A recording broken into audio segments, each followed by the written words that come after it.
திமுகவை நாம் தமிழராக பார்த்துக்கலாம் அப்படிங்கிற மாதிரிலாம் நாம் தமிழர் வேட்பாளர் இல்லை, அவங்க அப்படி சொல்கிறதுங்கிறது அவங்க கட்சியை பொறுத்தவரையிலும் அது சரிதான். நீங்கள் திமுகவா நாங்களான்னு பார்த்துட்றோன்னு சொல்கிறதில்ல, அவங்க அந்த சைடில் நிற்கிறவங்க அப்படி தான் பேசணும். அதில் வந்து நாங்கள் தப்புன்னு சொல்லலை. ஆனால் அவங்க வந்து எப்போ நாமினேஷன் போட்டாங்க, எங்கேருந்து போகிறோம், இதெல்லாமே எங்களுக்கு தெரியாது. நாங்கள் அதெல்லாம் கவனிக்கலை. நாங்கள் வந்து இப்படி காலையில் 7 மணிக்கு புறப்பட்டு மத்தியானம் 12 மணி 1 மணி 2 மணி வரலும் நாங்கள் வந்து போய் மக்களை சந்திக்கிறோம். எங்களுக்கு அதெல்லாம் பார்க்கறது கூட நேரம் இல்லை. அப்போ அது மட்டும் இல்லை, நேற்று வந்து மாலையில் எங்களுக்கு வாக்கு கேட்கறதுக்கு போகணும், ஒரு டைம் இருந்தது, போகணும்னு கேட்டோம். இன்றைக்கி 4 வார்டுக்கு எங்களுக்கு வந்து பர்மிஷன் இருக்குது. இதில் ஒரு வார்டு பர்மிஷன் அட்வான்ஸ் பண்ணி முதல் நாள் கொடுங்கன்னு கேட்டோம். முடியாதுன்னு ரிஜெக்ட் பண்ணிட்டாங்க. நாங்கள் ஆளுங்கச்சு எல்லோரும் அப்படி நினைக்கிறாங்க. ஆனால் எங்களுக்கு கொடுக்க முடியாதுன்னு சொல்லிட்டாங்க.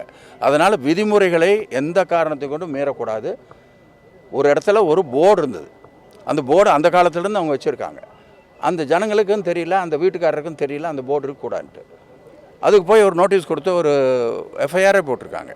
அந்த போர்டு எடுத்துட்டாங்க. இப்போது இது மாதிரி தான் இருக்க ஒழிய நாங்கள் வந்து எதுலேயும் தலையிட்டு அவங்கள ஓட்டு கேட்க போக வேண்டான்னு தடுக்கிற அளவுக்காக நாங்கள் மோசமாக இருப்போம்.